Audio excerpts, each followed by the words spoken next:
سورہ محمد کی تفسیر اور ترجمہ دیکھیں گے۔ سب سے پہلے سورہ محمد کا مختصر تعارف ہو جائے۔ یہ مدنی صورت ہے، اس میں 4 رکوع ہیں اور 38 آیات ہیں۔ مکی اور مدنی صورتوں کا مزاج بالکل مختلف ہوتا ہے کیونکہ دونوں جگہ کا ماحول اور حالات بھی مختلف تھے۔ مکہ میں مشرکین تھے اور مدینے میں منافقین اور یہود بڑی تعداد میں موجود تھے۔ یہود مدینہ کے 3 بڑے قبائل تھے، بنو قینقاع، بنو قریظہ اور بنو نذیر۔ مکی صورتوں میں آپ دیکھیں گے عموماً عقائد کی پختگی کے لیے توحید، رسالت اور آخرت پر دلائل ہیں، اور مدنی صورتوں میں زیادہ تر احکامات دیے گئے ہیں اور دین کو مستحکم کرنے کی ہدایت ہیں۔ اس صورت کا ایک دوسرا نام بھی ہے، اس کو سورۃ القتال بھی کہا جاتا ہے۔ قتال کہتے ہیں جنگ کو، کیونکہ اس میں مسلمانوں کو قتال کی یعنی جنگ کی اجازت کے بعد اس کا حکم دیا گیا۔ اس کا نام سورہ محمد اس لیے ہے کہ اس میں نبی کریم صلی اللہ علیہ وآلہ وسلم کا اسم گرامی محمد آیا ہے۔ قرآن پاک میں آپ صلی اللہ علیہ وآلہ وسلم کا نام محمد 4 بار آیا ہے اور 1 بار یہاں بھی آیا ہے اس صورت میں، اسی لیے صورت کا نام سورہ محمد بھی اس کو کہتے ہیں اور سورہ قتال بھی کہتے ہیں۔ محمد کا لفظ سورہ آل عمران کی آیت نمبر 144 میں آیا ہے، جس میں ہے وَمَا مُحَمَّدٌ إِلَّا رسول، کہ محمد صلی اللہ علیہ وآلہ وسلم ایک رسول ہی ہیں۔ سورہ احزاب میں آیا ہے مَا كَانَ مُحَمَّدٌ أَبَا أَحَدٍ مِّن رِجَالِكُمْ، محمد تمہارے مردوں میں سے کسی کے باپ نہیں، سورہ احزاب کی آیت نمبر 40 میں۔ اور سورہ فتح میں آیا ہے محمد رسول اللہ، کہ محمد اللہ کے رسول ہیں، آیت نمبر 29 میں۔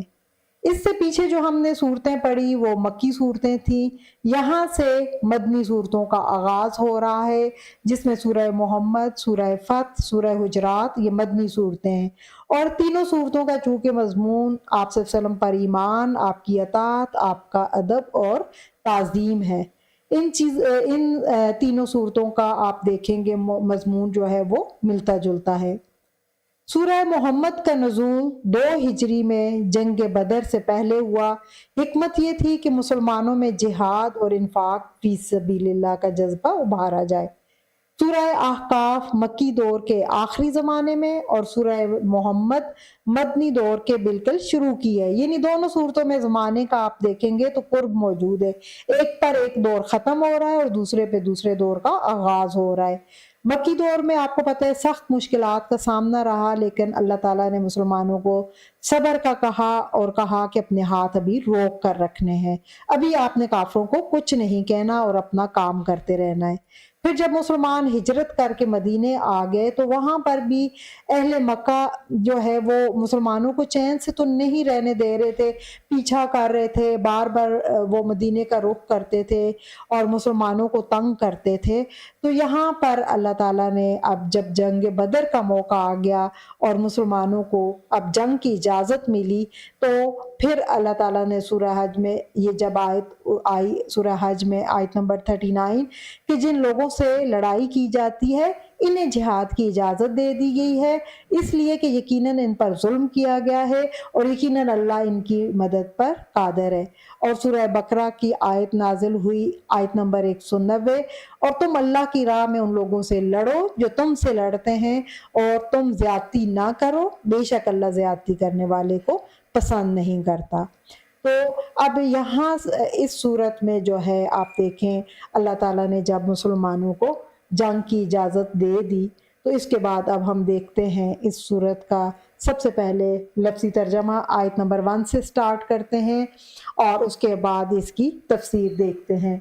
الذین، وہ لوگ، کفروا، جنہوں نے کفر کیا، اور صدو، اور روکا، ان سے، سبیل اللہ، اللہ کے راستے سے، اضل، ضائع کر دیے، اعمالہم، ان کے اعمال، یعنی جن لوگوں نے کفر کیا اور دوسروں کو اللہ کی راہ سے روکا تو اللہ نے ان کے اعمال ضائع کر دیے۔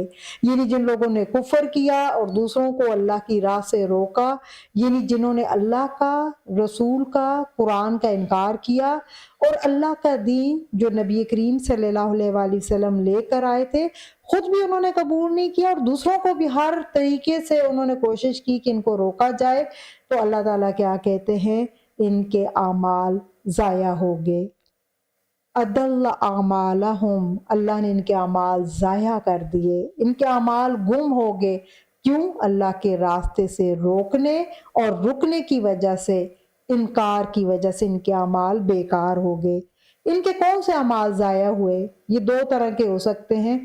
آپ دیکھیں اہل مکہ کی وہ تدبیریں اور کوششیں جو انہوں نے مسلمانوں کو ایمان لانے سے روکنے کے لیے کی، دین کو پھیلنے سے روکنے کے لیے کی، وہ سب ان کی کوششیں ضائع ہو گئی۔ مسلمان ایمان بھی لے آئے، وہ بچ کر مدینہ بھی چلے گئے، مدینے میں وہ جا کر جم بھی گئے اور ایک اسلامی ریاست بھی قائم ہوگی اور دین پھیلنے لگا۔ دوسرا معنی یہ بھی ہے کہ اہل مکہ کے جو لوگ جو نیک اعمال کرتے تھے، چاہے وہ کفر کی حالت میں کرتے تھے، وہ ضائع ہو گئے۔ آپ دیکھیں عربوں میں بعض چیزیں بہت اچھی بھی تھی، کچھ بنیادی اخلاق اچھے بھی تھے، جیسے مہمان نوازی، شجاعت، وعدے کا پکا، صلہ رحمی، پھر خانہ کعبہ کی وہ جو ہے دیکھ بھال کیا کرتے تھے، حاجیوں کو پانی پلاتے تھے، کھانا کھلاتے تھے۔ تو اللہ تعالیٰ کہہ رہے ہیں کہ ان کے بے شک یہ سب نیک اعمال ضائع ہو گئے اور انہیں ان کا کوئی اجر نہیں ملے گا۔ وجہ کیا بتائی؟ کیونکہ اللہ اور اس کے رسول پر ایمان کے بغیر اعمال قابل قبول نہیں، پھر حق کو پہچان کر اسے جھٹلانا، خود بھی ایمان نہ لانا اور دوسروں کو بھی روکنا، تو اس وجہ سے ان کے سارے اعمال ضائع ہو گئے۔ پھر اگلی آیت میں اللہ تعالیٰ کہہ رہے ہیں والذین، اور وہ لوگ جو آمنوا، جو ایمان لائے، وعملوا، اور انہوں نے عمل کیے، الصالحات، نیک اچھے، وآمنوا، اور وہ ایمان لائے، بیما، ساتھ اس کے جو نزلہ، نازل کیا گیا، علی، اوپر، محمد، محمد صلی اللہ علیہ وآلہ وسلم پر، وہوا، اور وہ، الحق، حق ہے، من، سے، ربہم، ان کے رب کی طرف سے، کفرا، اس نے دور کر دی، عنہم، ان سے، سیئاتہم، ان کی برائیاں، واصلح، اور درست کر دیا، بالہم، ان کا حال۔ اب اس کے مقابلے میں اللہ تعالیٰ دوسرے گروہ کا ذکر کر رہے ہیں کہ وہ لوگ جو لوگ ایمان لائے اور انہوں نے نیک عمل کیے اور اس پر بھی ایمان لائے جو محمد صلی اللہ علیہ وآلہ وسلم پر نازل کیا گیا، تو اللہ تعالیٰ کہتے ہیں اللہ نے ان سے ان کی برائیاں دور کر دی اور ان کے حال کی اصلاح کر دی۔ یعنی دو گروہ، اب وہ لوگ جو ایمان لائے اور انہوں نے نیک عمل کیے، تو وہ اس پر بھی ایمان لائے جو محمد صلی اللہ علیہ وآلہ وسلم پر نازل کیا گیا۔ محمد صلی اللہ علیہ وآلہ وسلم پر جو نازل کیا گیا قرآن، جسے وحی متلو کہتے ہیں، اور حدیث جسے وحی غیر متلو کہتے ہیں، تو قرآن اور حدیث دونوں پر ایمان لائے، اور پھر اللہ کہتے ہیں وَهُوَ الْحَقُّ مِن رَبِّهِمْ، اور وہ ان کے رب کی طرف سے حق ہے، سچ ہے۔ جس نے بھی قرآن کی حقانیت کو سمجھ لیا اور اس پر ایمان لا کر نیک عمل کیے تو اللہ تعالیٰ نے اسے بڑی کامیابی سے نوازا۔ اور پھر اللہ تعالیٰ مزید کہتے ہیں وَكَفَّرَ عَنْهُمْ سَيِّئَاتِهِمْ، تو اس نے ان کی برائیاں دور کر دی، یعنی گناہ معاف کر دیے، غلطیاں بخش دی، اور ساتھ میں وَأَصْلَحَ بَالَهُمْ، اور ان کے حال کی اصلاح کر دی۔ یہاں تقابل کر کے بتا دیا کہ ایک طرف وہ لوگ ہیں جو انکار کر رہے ہیں اور ایک طرف وہ لوگ ہیں جو ایمان لا کر نیک عمل کر رہے ہیں، اور پھر خاص طور پر ایک فرق بتایا کہ ایمان اس پر بھی لایا جو محمد صلی اللہ علیہ وآلہ وسلم پر نازل ہوا، یعنی قرآن اور حدیث کو بھی مانتے ہیں۔ اور پھر اللہ تعالیٰ کیا کہتے ہیں کہ ایسے لوگوں کی برائیاں اللہ دور کر دے گا۔ سیئاتہم میں کن برائیوں کی طرف اشارہ ہے جو دور جاہلیت میں انہوں نے کی؟ جہاں عربوں کے اخلاق بہت عمدہ تھے تو کچھ جاہلیت کی برائیاں بھی ان کے اندر موجود تھیں، جیسے قتل اولاد، بیٹیوں کو زندہ دفن کرنا، مہینوں کی حرمت کو بدل دینا۔ تو جب یہ لوگ مسلمان ہوئے تو ان کو اپنی پچھلی زندگی پر بہت ندامت بھی ہوتی تھی کہ ہمارا کیا بنے گا، تو یہاں انہیں تسلی دی گئی کہ ایمان لانے کی بدولت اللہ ان کے پچھلے گناہ معاف کر دے گا جو انہوں نے کفر کی حالت میں کیے، اور اللہ تعالیٰ جو ہے ان کو مغفرت فرمائے گا ان پہ۔ اور ساتھ کہا وَأَصْلَحَ بَالَهُمْ، اور ان کے حال کو درست کر دیا، یعنی بالا کہتے ہیں موجودہ حالت کو، پہلے وہ جہالت میں تھے، اندھیروں میں، گمراہی میں، اب اللہ نے انہیں ایمان کی روشنی دی، اور اس روشنی نے ان کی سوچ، ان کا طرز زندگی بدل دیا اور راہیں روشن کر دی۔ ایمان اور قرآن کے ذریعے ان کے معیار بدل گئے، کوششوں کی سمت بدل گئی، اور ان کے ظاہری اور ان کے جو باطنی اعمال تھے اس کی بھی اصلاح ہو گئی۔ پھر اللہ تعالیٰ کہتے ہیں ایسا کیوں ہوا؟ ذالکا یہ بِأَنَّ بوجہ اس کے کہ بے شک الذین وہ لوگ کفروا جنہوں نے کفر کیا، اتبعوا انہوں نے اتباع کی، انہوں نے پیروی کی، الباطل باطل کی، وَأَنَّ اور بے شک الذین وہ لوگ جو آمنوا جو ایمان لائے، اتبعوا انہوں نے اتباع کی، الحق حق کی، من سے، ربہم ان کے رب کی طرف سے، کذالک اسی طرح، یضرب اللہ بیان کرتا ہے اللہ تعالیٰ، للناس لوگوں کے لیے، امثالہم اپنی مثالیں۔ ایسا کیوں ہوا؟ تو اللہ تعالیٰ نے وجہ بتائی، یہ اس لیے کہ بے شک جن لوگوں نے کفر کیا انہوں نے باطل کی پیروی کی، اور بے شک جو لوگ ایمان لائے انہوں نے اپنے رب کی طرف سے حق کی پیروی کی۔ اللہ اسی طرح سے لوگوں کے لیے ان کی مثالیں بیان کرتا ہے۔ یہ سب کیوں ہوا؟ کہ ایک گروہ کے اعمال ضائع ہو گئے اور دوسرے کی برائیاں دور کر کے ان کا حال سنوار دیا۔ اللہ تعالیٰ کہتے ہیں بِأَنَّ بوجہ اس کے کہ بے شک جن لوگوں نے کفر کیا انہوں نے کیونکہ باطل کی پیروی کی، جھوٹ کی پیروی کی، اور بے شک جو لوگ ایمان لائے انہوں نے اپنے رب کی طرف سے آنے والے حق کی پیروی کی۔ تو دونوں کی زندگیوں میں بہت بڑا فرق ہو گیا، دو گروہوں کا واضح طور پر ذکر ہے، ایک گروہ کا ایمان، عقیدہ اور عمل کیا ہے اور دوسرے کا کیا ہے، ایک کس کی اتباع کر رہا ہے، دوسرا کس کی اتباع کر رہا ہے۔ تو اللہ تعالیٰ کہتے ہیں اللہ تعالیٰ لوگوں کے لیے اسی طرح مثالیں بیان کرتا ہے کہ کسی طرح انسان جو ہے حق کی پیروی کرے، اور حق کی پیروی کرنے والوں کا انجام باطل کی پیروی کرنے والوں سے بالکل مختلف ہوتا ہے۔ سورہ قلم میں بھی اللہ تعالیٰ جو ہے آیت نمبر 35-36 میں کہتے ہیں کیا پھر ہم فرما برداروں کو مجرموں کے برابر ٹھہرائیں گے؟ تمہیں کیا ہے، تم کیسے فیصلے کرتے ہو؟ اور سورہ صاد کی آیت نمبر 28 میں اللہ تعالیٰ کہتے ہیں کیا ہم ان لوگوں کو جو ایمان لائے اور انہوں نے نیک عمل کیے ان لوگوں کی مانند کر دیں گے جو زمین میں فساد کرنے والے ہیں، یا ہم متقین کو بدکاروں کی مانند کر دیں گے؟ ہرگز نہیں۔ تو یہاں پر اللہ تعالیٰ یہی بتا رہے ہیں کہ دو مختلف گروہ ہیں اور دو مختلف انجام۔